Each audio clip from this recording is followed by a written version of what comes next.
Hi, everyone. Welcome back to Toby Talks. I'm Toby Hoy, and today we're going to dive into one of those conversations that makes even the most confident professionals break out into a cold sweat.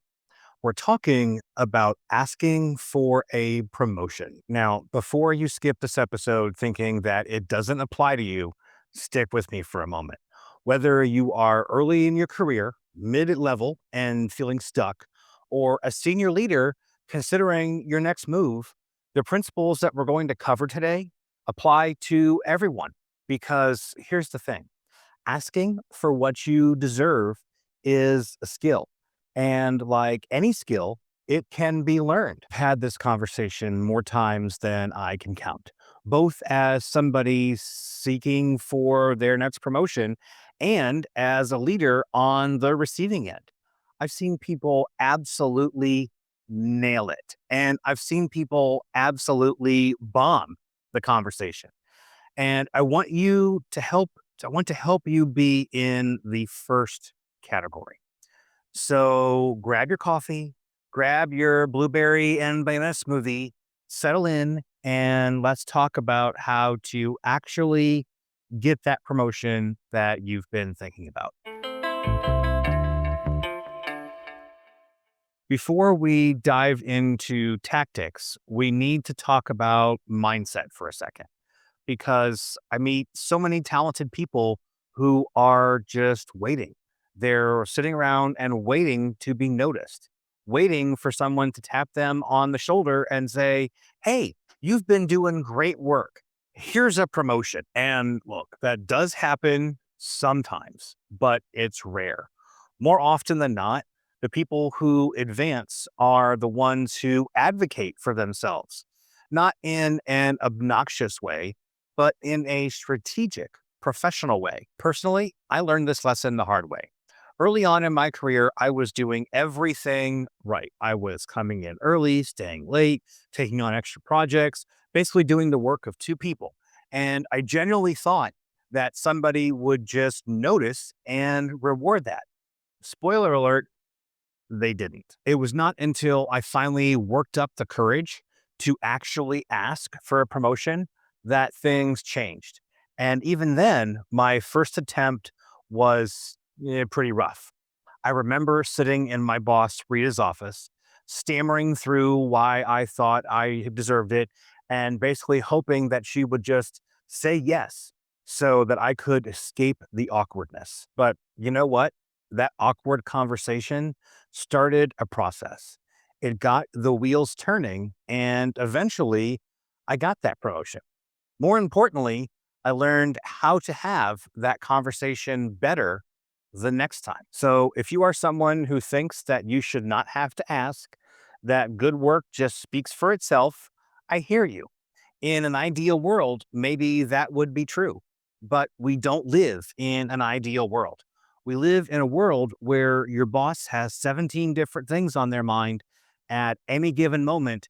And unless you bring your career progression to their attention, it might just keep sliding down that priority list.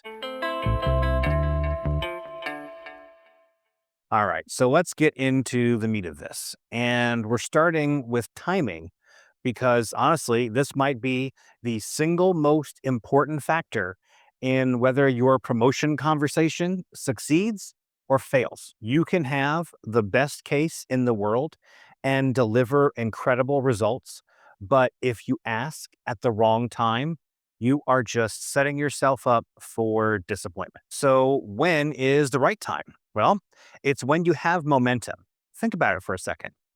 When have you recently just knocked something out of the park, or completed a major project, or exceeded your targets, or solved a problem that was keeping everyone else up at night? That is when your value is front and center in everyone's mind. I had a colleague once who waited until right after she had led a massive product launch that came in both ahead of schedule and under budget. The entire company was celebrating, and that is when she scheduled the conversation with her boss. That was a smart move. Evidence of her capabilities was discussed in nearly every meeting company wide for weeks. But personal timing is only half of the equation. You also need to consider the organization's timing. Is the company doing well financially? Are they expanding? If so, then that's good. If they are in the middle of layoffs or a hiring freeze, then that is not ideal. I made this mistake once. I had prepared a whole presentation about why I deserved a promotion. I mean, I had spreadsheets and charts and graphs and metrics, everything laid out beautifully. The problem, I scheduled it for the same week that our department got told to cut 15% from the budget. My boss actually kind of laughed out loud a little bit when I brought it up. Not a mean-spirited laugh or because I was wrong, but because the timing was so spectacularly bad. So, what are some green lights that you should watch out for? Performance review season is a big one. The machinery is already in motion. People are already thinking about compensation and advancement. That right there is your prime window. Another green light is when your manager has recently been promoted or recognized in a positive way. When your boss is riding high, they have more political capital to spend on advocating for you. They're in a position of strength, and that helps you as well. Company expansion is another one. The roles are already being created, and there is more budget flexibility. The whole organization is in growth mode, which is exactly when you want to make your move. Now, what about red flags? Financial turbulence is the obvious one. If there are hiring freezes or budget cuts or talk of layoffs, everyone is simply in survival mode. This is not the time. Major organizational changes are another red flag. During restructuring, nobody even knows who reports to whom, let alone who's getting promoted or a salary bump. And there is one thing people often overlook. If your boss is completely swamped or obviously stressed, that is not the time. They're barely keeping their head above water, and they simply do not have the mental bandwidth to fight for your promotion right now. One more thing on timing. If you are new to your role or have been in it for less than a year, you probably need to pump the brakes a little bit. Build more of a track record first. Now, there are exceptions, but generally, you need to demonstrate sustained performance before making the ask. Okay, so you have identified the right moment. Now comes the part where most people stumble, actually making the case for why you deserve a promotion. The biggest mistake that I see is people focusing on what they want instead of what they've done. Saying things like, well, I've been here for 3 years is not a compelling argument. Neither is, well, I need the money or I work really hard. Your employer does not care about tenure, they care about value. They do not care about your mortgage payment. They care about results. I know that sounds harsh, but it's reality. So you need evidence. And I mean specific, measurable accomplishments that made a real difference to the organization. So here's what I recommend. Keep a running document through the year of your wins. Don't wait until you are ready to ask for a promotion to start thinking about what you have accomplished. Document it as you go. So, what does good documentation look like? Let me give you some examples. A bad example is, well, I improved the customer experience. Okay, great. But how? By how much? Says who? Versus a good example of, I led the redesign of the customer onboarding process, reducing drop off rates by 23% and saving the company approximately $180,000 annually in churn. Do you see the difference between the two of those? The second one has specifics, it has numbers, and it has a business impact. So here's another one. Well, I am a team player and I help people. Good for you. Do you want a cookie? Versus a good example of I mentored 3 junior team members who all received positive performance reviews, and one of whom who was promoted to a mid-level analyst. Again, the second example was specific, it was measurable, and it had actual outcomes. Now, here's the part that separates good cases from great cases. You need to connect your accomplishments to the company's goals. If your organization has been laser focused on customer retention, highlight how you moved that particular needle. If efficiency has been the priority, show how you streamline processes. When I was building the case for my last promotion, I spent time really trying to understand what kept my boss up at night. What were the departmental priorities? What were the metrics that the executives cared about? And then I made sure that my case spoke directly to those things. It was not about listing everything that I had done. It was about highlighting the things that mattered most to the business. You also need to paint a picture of what comes next. A promotion is not just a reward for past performance. It's an investment in future value. What are you going to do in that new role that you can't do in your current one? How will the company benefit from giving you more responsibility instead of less? This is often where people get uncomfortable because it feels a little like bragging. But listen, if you are simply stating facts about what you have accomplished, that isn't bragging. That is advocating for yourself and your future. There is a big difference between the two. Here's a little trick that helped me. Pretend that you're advocating for someone else. If your best friend had the same track record as you, what would you tell their boss about why they deserve a promotion? Write that down. That right there, that's your case.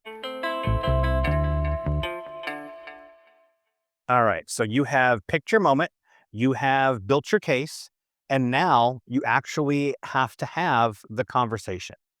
And this is where people's palms get sweaty. So, first things first, schedule a proper meeting. Don't just ambush your boss in the hallway or drop this into a regular one on one when you have a spare 10 minutes left at the end. This deserves dedicated time. Give your manager a heads up about what you want to discuss. Something like, "Hi, Sarah, I would like to schedule some time to discuss my career growth and the possibility of me taking on a more senior role. Would you have 30 minutes next week?" That does two things. It gives them time to prepare, and it signals that you are taking this seriously. You're not making a casual request. This is a professional conversation about your career. Now, when you get into the actual meeting, they frame this as a dialogue, not a demand. You're not walking in there saying, "Promote me," or "I'm leaving." That might work in the movies or on TV, but in real life, it usually backfires. So here's the framework that I have found to work reasonably well in the past. Start by expressing your commitment to the organization. Make it clear that you are interested and that you see a future there. Something along the lines of, "I really value being part of this team and I want to continue to grow here." Then present your case. Walk through your key accomplishments and the value that you have added. This is where all that documentation pays dividends. But be specific, but concise. You don't need to go through every single thing that you've ever done. Just hit the highlights and then make your ask. Be direct about what you want. Something along the lines of, "Based on the impact that I have been making and the additional responsibilities I've taken on, I believe that I'm ready for a promotion to insert job title here." And here's the crucial part. Ask for their perspective. Something along the lines of, "I would love to hear your thoughts on this," or "and understand what you think a path forward might look like." That last part is what turns this from a monologue into a conversation. It shows that you're not just waiting for a yes or no, that you actually want to understand their perspective and work together on a plan forward. Now, let me tell you what will probably happen next. Unless you work for some unicorn type company that has an unlimited promotional budget, your manager is probably not just going to say, "Hey, great, you're promoted effective immediately." More likely, it will go something like this: "Let me think about this and get back to you." Or, "Here's what would need to happen for that to be possible." And honestly, that conversation, that response is good news. It means that they're taking you seriously, that they're thinking through the logistics, the budget, and the timing. What you want to avoid is the flat out no with no path forward. If your boss sets conditions such as, well, you would need to lead a major project first, or we would need to see consistent performance for another quarter, don't get it defensive. That is valuable information. Ask clarifying questions about those conditions. Things like, well, what does success look like? What are the specific metrics or milestones that we need to meet? Get concrete so that you know exactly what you're working toward. You want to walk out of that conversation with a clear roadmap, not just some vague promises. So here's another place where a lot of people just drop the ball. They have the conversation, it goes reasonably well, and then nothing. They wait and wait and wait some more. Meanwhile, their manager has moved on to 47 other pressing issues, and that promotion conversation just gets buried under everything else on their desk. So to prevent that, you have to follow up, but you have to do it in a professional, persistent way without being annoying. There's an art to this. Right after your initial conversation, send a thank you email summarizing what you discussed. That serves two purposes. One, it shows professionalism, and two, it creates a written record of what was discussed and what the results were. Your email might say something like, "Thanks for taking the time to discuss my career progression today. I appreciate your perspective and on the additional leadership experience that I would need before moving into a senior role. As we discussed, I will focus on leading the third quarter product launch and building out the mentorship program. And I would like to check in on my progress in about 6 weeks.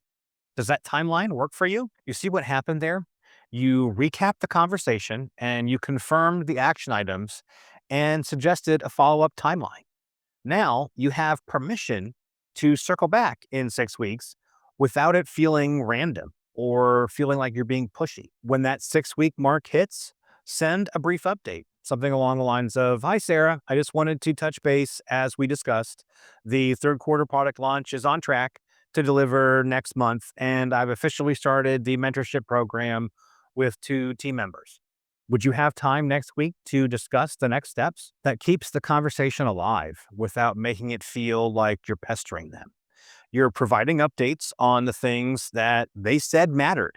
It's a natural check in. So, what if months and months go by and nothing happens? What if you hit all the milestones that they set and you still don't get a clear answer? First step is to have another, frankly, candid conversation, not aggressive, but direct. Something along the lines of, "I want to be clear about about where things stand. I've accomplished the goals that we outlined, and I'm wondering what else is needed for the promotion to move forward. Can we create a specific timeline?" If the response is still vague or you keep getting just kicked down the road, you have some tough decisions to make. Maybe the company generally doesn't have room for advancement right now. Maybe your manager doesn't have as much influence as you initially thought. Maybe, and this one's a hard one to hear, maybe they're just stringing you along and hoping that you'll forget about it. Whatever the reason, you need to know when to call it. I'm not saying quit the second you don't get a promotion, but if you've been doing everything right, building your case, hitting your targets, following up professionally, and you're still getting nowhere after 6 months or a year, that is data. It might be time to test the market and see what your skills are worth elsewhere. And honestly, sometimes that's the wake up call that a company needs.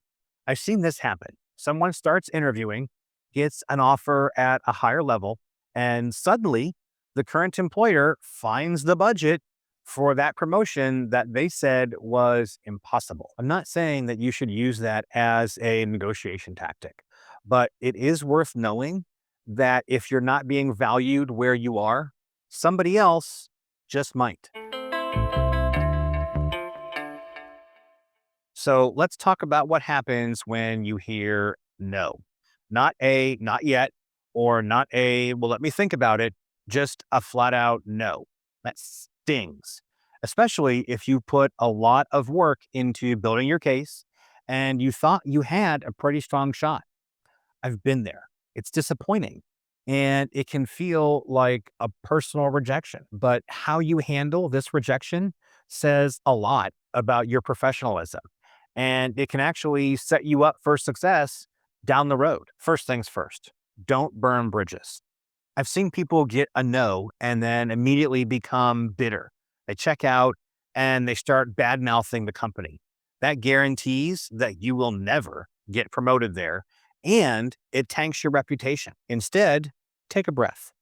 Thank your manager for considering it. I know that feels counterintuitive, but just stick with me. Then ask for specific feedback on what would need to change for the answer to differ in the future. Something along the lines of, I understand the decision, but can you help me understand what gaps I need to close to be ready for insert job title here? Listen to what they say without getting defensive.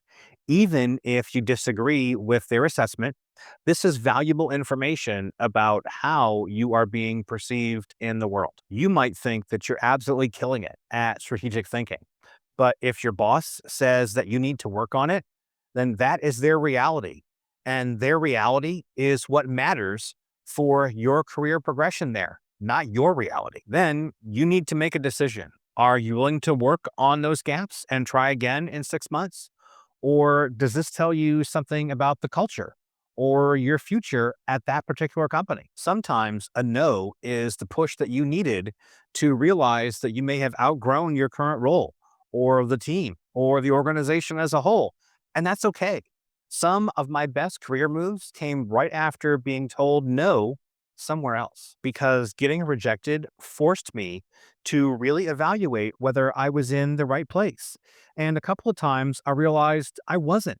I was staying out of comfort or fear, not because it was the best place for my career. So a no can be a gift, even though it doesn't feel like it in the moment.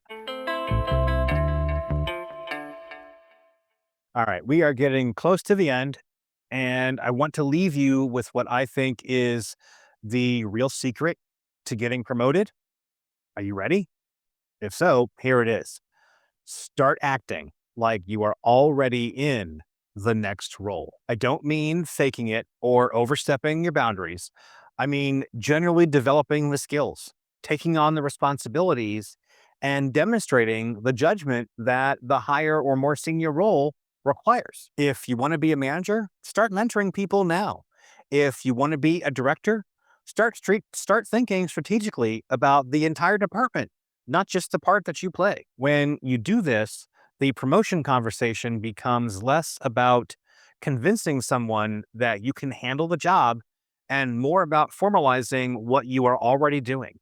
The title and the pay bump become a recognition of reality rather than a leap of faith. This approach also gives you incredible leverage.